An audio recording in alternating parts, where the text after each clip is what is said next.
Employers and managers who had to fire their best employee. What happened?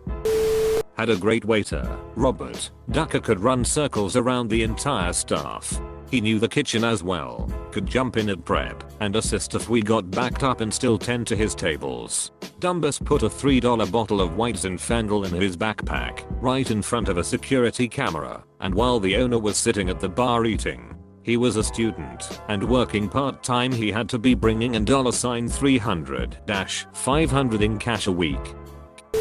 Worked in a restaurant at hotel chain. Management regularly found meaningless reasons to suspend various employees or cut hours. This one guy had been there almost 13 years. Clients loved him, staff appreciated his presence, and he often came to the rescue of anyone requiring help.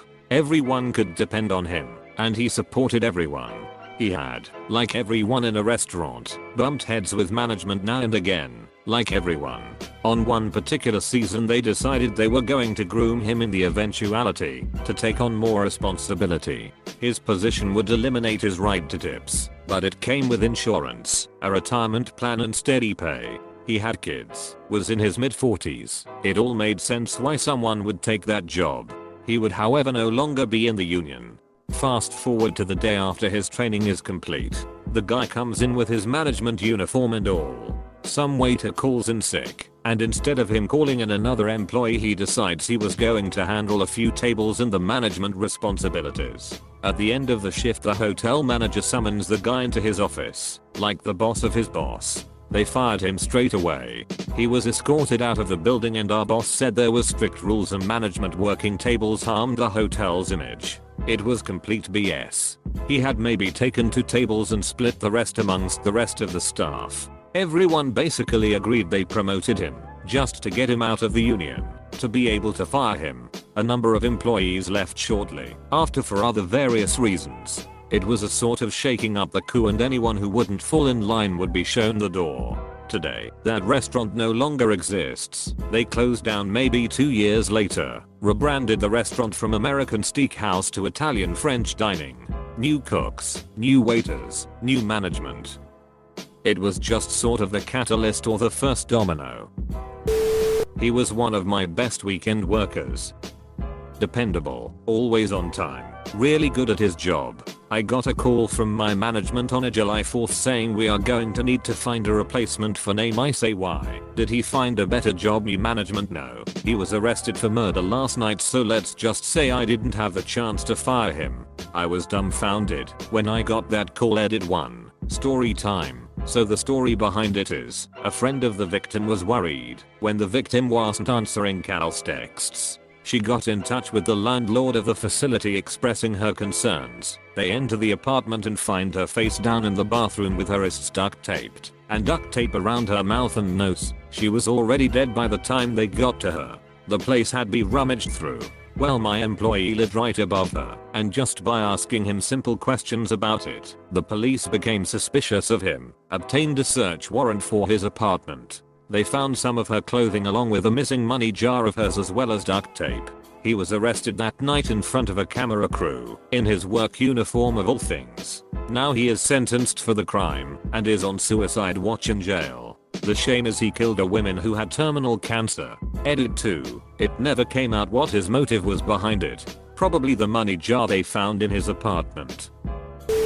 My dad had a guy working for him who was great, could work long hours, not complaining about being on call, etc. Well, he got caught ducking a nurse in his office. He got divorced and had a nervous breakdown and started threatening to kill everyone. So they had to fire him and have him banned from the premises. Oh, and after that we caught him hiding in the woods behind our house. Crazy guy. Oh, and he sued us for wrongful termination. Really dedicated guy. Edit. These guys were doctors who worked in the ER. He did get a settlement and the nurse sued him and the hospital for sexual harassment and got a few cookies too. Funny thing is how common affairs are in hospitals. This idiot couldn't handle it. Top manager for retail job I worked at lost her keys to the store that also had the keys to all the registers on the key ring. The registers started going short or would be empty aside from the change and dollar bills in the drawer. This went on for months. Corporate found out after installing a new set of security cameras overnight without her knowledge. She enlisted a group of sales associates to do most of the dirty work, but they found out she was the ringleader. When they found out, all the sales associates would bring her the stolen money and she would dole it out after taking her cut. Obligatory not me but. Coworker. I had joined the company a few months prior, was still getting to know the various details of my job, and this guy was the star of the company. I spent as much time working with him as I could honestly. I mean, he was the ducking star. He was a solid programmer, great project manager, awesome account and customer management skills, and he had a knack for thinking outside the box on creative solutions. He loved working there, had rejected offers from Google, Facebook and Pinterest, that I know of. And then he ducked the director's 16-year-old daughter. Age of consent is 16 here. He was 31. Welp. Not me, but a story from when I worked at Disneyland a long time ago in attractions, rides. The area manager loved this one particular cast member, employee. Like, this was the son he never had. This centimeters was promoted to lead on one of the roller coasters fairly quickly in his regime. One night he was the lead on the closing crew, and the crew decided to ride after hours. Idiots that they are, they went without the lap bars down, and on one turn the ride is visible from the walkway. Even though the park was closed to guests, security was still in the park, and a security guard saw the train go by with the CM standing up through the turn. Security gets a hold of Theme Park 1, the manager in charge of the park for the night, who calls Attractions 1 to find out what's going on. Not surprisingly, every centimeters who was on the closing crew that night was fired. Unfortunately, so was the prodigal son, because he was the one who dispatched the train without the lap bars down. I didn't have to do the firing, but for whatever reason, my colleague had it in for this mid-level supervisor. She was a great trainer, did everything she was asked, took initiative, and then some.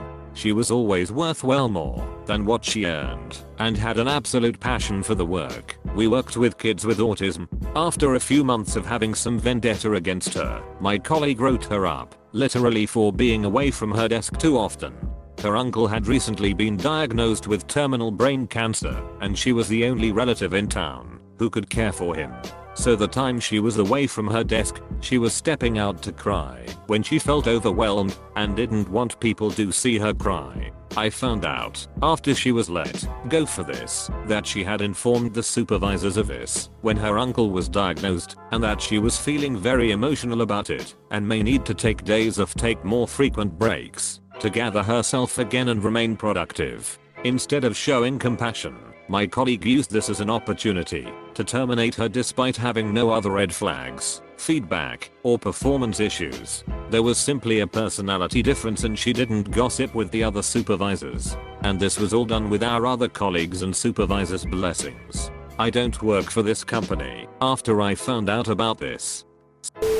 I wasn't the manager, but we had a supervisor who was a rising star in the company, turned a struggling operation into one that was running well under budget, and was generally easy to work with. We also had a mechanic who was a lazy sack of shit and nobody could ever find him. So one day the operations manager was looking at the security footage trying to figure out what the mechanic was doing so day, and caught him selling pills out of his truck in the parking lot. So he called the police. When the police showed up, the mechanic was in his truck, in the middle of selling drugs to the supervisor. They were both fired. The operation went from under budget to being $50,000 to $100,000 over for the next few months. Corporate set a trap and baited him into stealing. He was a great guy, fun and interesting, easy to get along with. He would volunteer to take the early shifts and open the store. He'd receive the new inventory and stock the shelves himself. His cash was always correct, and he never did anything wrong, until he did. One morning he opened the new stock shipment and loaded the shelves. There was an extra item in the box that wasn't listed on the manifest. The correct procedure was to add it to inventory and put it on the shelf. He instead opted to claim it wasn't there and took it home. The perfect crime, right? I had to fire him the next day, and it sucked. Part of my job is to process expense reports from the sales department. I noticed one month that the top salesman had claimed a plane ticket expense twice, once when he booked it, and then again when he took the flight months later. I reviewed his past expenses and noticed he was doing this regularly. When he booked the flight originally, he would claim the full amount of the ticket. Then when he used the flight, he would claim each leg of the trip as a separate daily expense so that the receipt amounts wouldn't match, so as to avoid detection.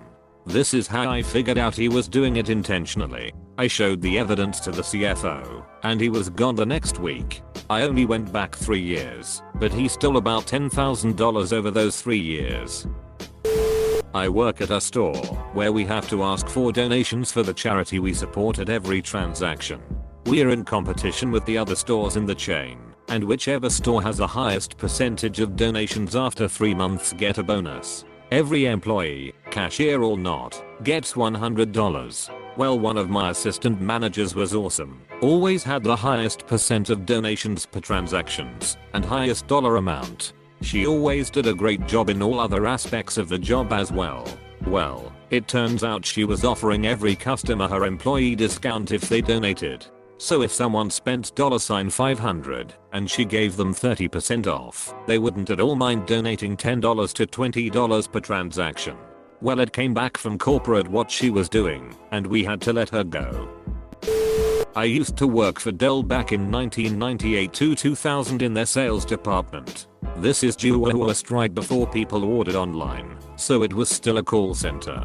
To make a really long story short, I was one of their best sales reps. Top 3 every month. I was making about $5,000 a week as a 23-year-old. They decided to replace me and most of my team, with temps making $11 an hour and no commissions. Only I didn't know this. I was given a great opportunity to train a new class of incoming salespeople. Little did I know I was training our replacements. Once they hit the floor and were running, they fired me and about 200 other salespeople. Duckdale. Oh, then a few years later even the temps got fired so they could move all those jobs to a call center in India. Was one of my best. Was being reclassified into a salary position with raise. Bowers reviewed his original application and it said he had completed college. Bowers verbally asked him, "No research done?" And he said, "No, I haven't. Wasn't required for role, NBD." Writing it down. Big deal. Gave him, almost to the point of coaching him to say it, every chance to say whoops, made a mistake. He didn't. He cowboyed up and said, "I lied on my application." I'm fully sure they would have let him go back to work with just a note in his file. Totally survivable. Super big. Fortune 10 company. No option. Fired him immediately for falsifying his application. Our person was in tears. I did my best to help him find his next job. He'd been at the company for 8 years before I became his manager. All of his reviews were 5-star. He was ducking awesome. So, I wanted to see what his deal was, because it was odd to have the one standout person. I shadowed him for 5 days. He was 100% on the level with his work. He did it all correctly and quickly. Satisfied, I just let it be. 2 weeks later he's arrested and fired. He'd hidden several cameras in the ladies' bathrooms. Out of high school I got a job at Arby's, and there was a guy who pretty efficient at drive-thru and could run it by himself during lunch rush if he had to. Turns out during slow hours he was skimming money by deleting orders after taking the money instead of completing the transaction. Managers estimated he did it for 3 to 6 months without getting caught and took upwards of $2,000 to $3,000. They never pressed charges cause he confessed. Edit. Almost forgot. He signed for the package and stole our team's Christmas bonus Walmart gift cards that were $25 each. Work in retail. One of the staff from checkouts was amazing and would come up and help in our cafe constantly. She was fast, friendly with customers, and we would get so many compliments, and we asked if we could have her up here permanently. She stole a P. Security had her on camera. Fired immediately. Edit. Pen was a fancy pen, packaged on shelf to be sold. She was right under the security camera stealing it. Security saw, told higher management, and I don't really think stealing, regardless what of, can just be ignored. I believe they probably did it to scare employees like this is what happens if you steal. Hardest working guy I knew. He would always come in early and pick up a shift if someone called in and willing to learn everything. Turns out he stops in on his day off to get a slice of pizza, but he's drunk as shit. Not a big deal in and of itself, but we were really busy and his work ethic took over. This guy, again drunk as duck, gets behind the counter in a wife beater and starts trying to help customers. We asked him politely to leave, but he just wanted to help so bad that he got really upset and caused a scene. Had to let him go for that. Super sad because it turns out he has a bad drinking problem.